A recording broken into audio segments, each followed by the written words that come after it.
from Matthew 13, verses 1 through 9. The same day Jesus went out of the house and sat beside the sea. Such great crowds gathered around him that he got into a boat and sat there, while the whole crowd stood on the beach. And he told them many things in parables, saying, "Listen, a sower went out to sow. And as he sowed, some seeds fell on the path, and the birds came and ate them up. Other seeds fell on rocky ground, where they did not have much soil, and they sprang up quickly, since they had no depth of soil. But when the sun rose, they were scorched, and since they had no root, they withered away. Other seeds fell among thorns, and the thorns grew up and choked them. Yet other seeds fell on good soil, and brought forth grain, some 100-fold, some 60, some 30. Let anyone with ears listen." The word of God for the people of God. Thanks be to God.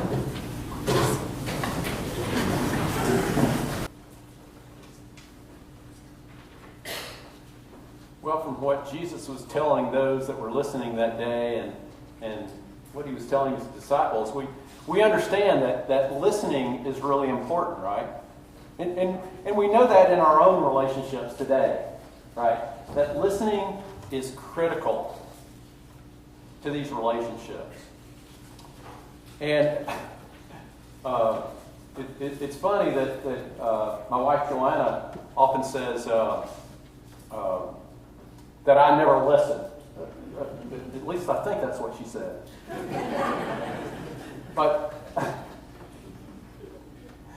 listening can be kind of tricky sometimes, can't it? Listening can be kind of tricky.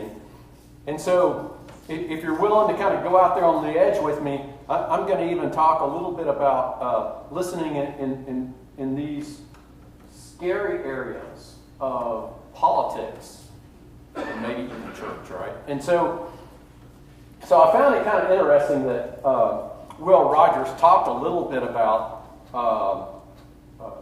listening and the members in the context of Congress, right? So the way he put it was that, somebody stands up, says a lot, oftentimes a lot of nothing.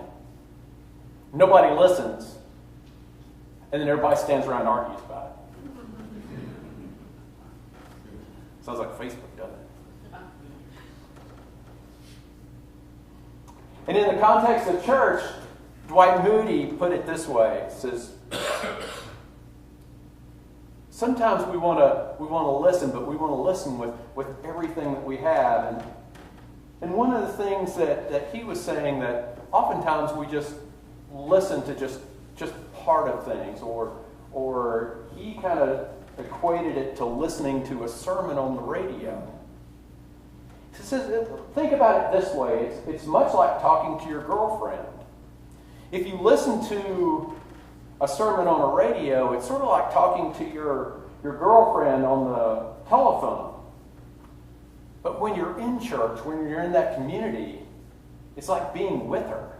It's like going out on a date.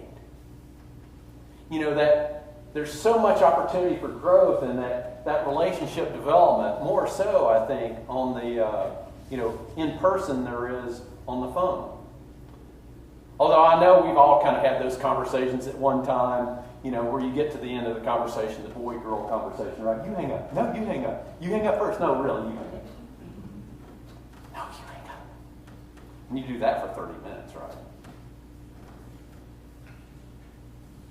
And so here Jesus is he's talking to his disciples about listening and the importance of listening.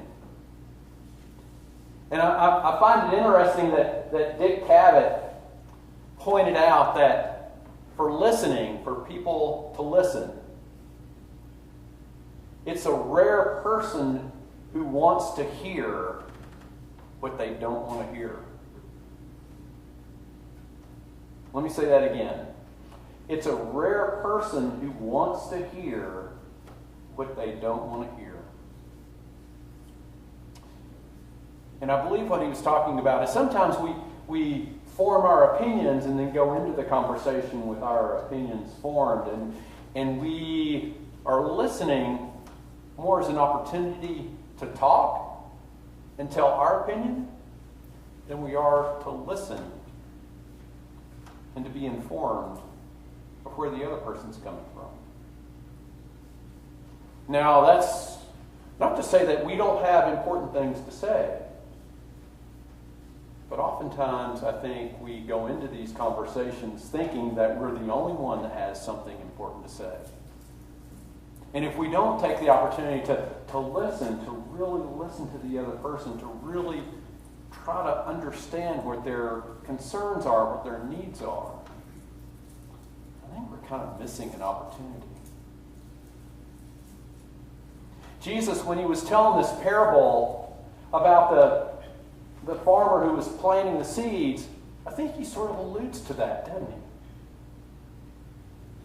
I think he's alluding to this as he says, yeah, some of it falls onto rocks. Some of it gets choked out by vines. Some of it gets, falls away for other reasons, gets trampled on. But some of it grows. And the mystery of God working behind the scenes helps it grow and be strong and thrive. But we need to listen to make sure that happens. This comes on an individual basis, but it also comes on a community basis as well. Like our faith community, our faith family.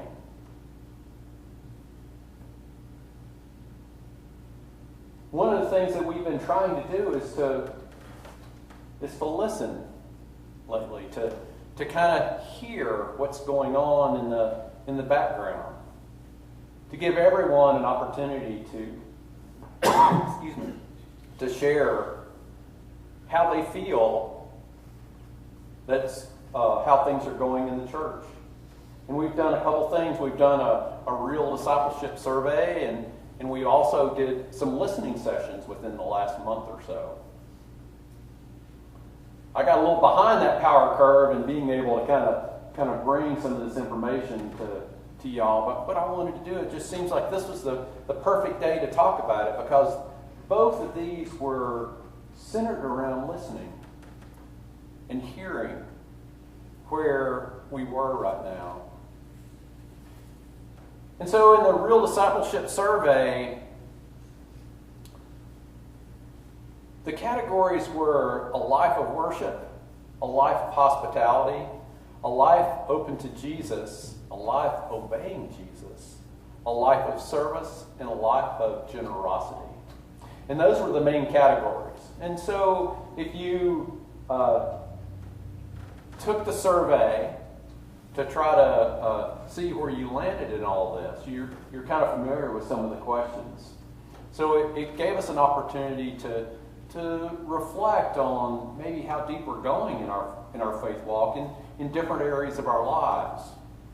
And I found it kind of interesting that in a life of worship, and so then they broke it down into 4 different levels, if you will. With the first one being exploring, or just kind of sticking a toe in, right? And I don't think this is kind of working. Let's see how this goes. And then there's a beginning where we're committed, right? But we're still kind of feeling our way through it.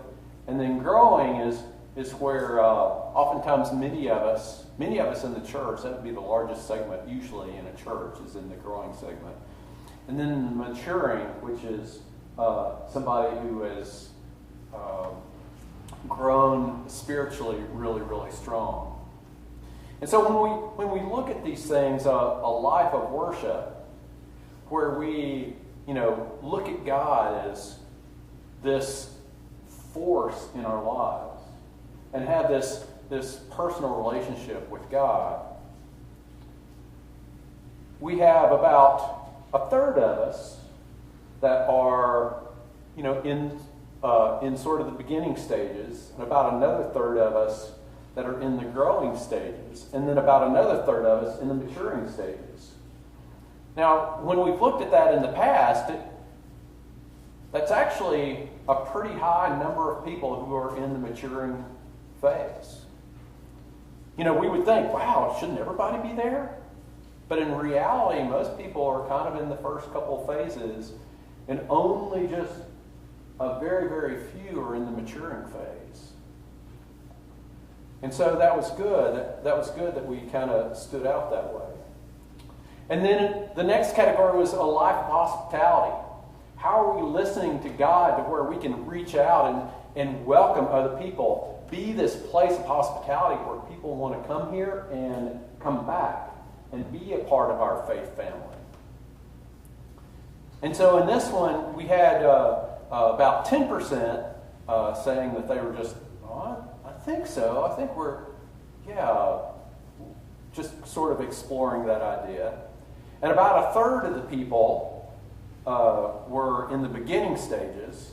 And then about another third were in the growing stages. And then about 15% then was in the maturing stages. So that was one of the areas that I found was kind of interesting, because I think of this church as being this incredibly welcoming, open church that just welcomes in everybody. So maybe we don't think of ourselves in quite that way. You know, maybe we think, well, there's something else that I can do. So maybe there is. What else is there for us to do to be this place of hospitality, to make somebody feel so special that they can't help but want to come back? And then a life open to Jesus, to listening, to hearing these parables, to actually digging in deep and not just letting the weeds and the gravel take over, but that God's kingdom actually comes on earth as it is in heaven. And we had about 15% that were sort of in the exploring area. And then about a third were in the beginning area, to where they were kind of just getting to this place of trusting Jesus. And then a really small percent, only about 5%, were in the growing, which is unusual. But check this out. 45% were in the maturing, turned up in the maturing area. That's phenomenal. That's wonderful that we are opening ourselves, we're opening our lives up to being transformed by the love and grace of God and Jesus, that it shows up in this way. And so then obeying Jesus is about the same. And then we come over to a life of service. So ways that we're reaching out into our community. Now, with all the things that we have going on, the River of Life, the Logs of Love, the Restoration House, C4C, all these different ways that we're reaching into our community, maybe this shouldn't be a big surprise. But there were just a few people that considered themselves in the early stages. But again, almost 50% of folks felt like we are a church that is giving back, that is service-oriented, that really is living out the gospel in our community and bringing God's kingdom on earth as it is in heaven. And I absolutely agree with that. And thank you for that. And then also, and the last one is a life of generosity. How are we able to give in various ways? And maybe it's time, and maybe it's money, and just giving in various ways. And again, I believe we've got just a couple people that feel like they're just wading into the waters just a little bit. And a few more feel like they're in the beginning or growing phases. But I would agree that most of us, again, almost 50%, which is a huge number for a church, that we're actually stepping up And we're giving in many, many ways. And I see this with so many people in our church. And it's just phenomenal, and I'm grateful for the way that everybody is doing that. And so I'm going to talk a little bit about this listening sessions report, and it's really about 3 pages long. But what I'm going to do is I'm going to hit the highlights on this one. All right, so what the listening sessions were, to kind of set it up for you, because not everybody had a chance to participate in this.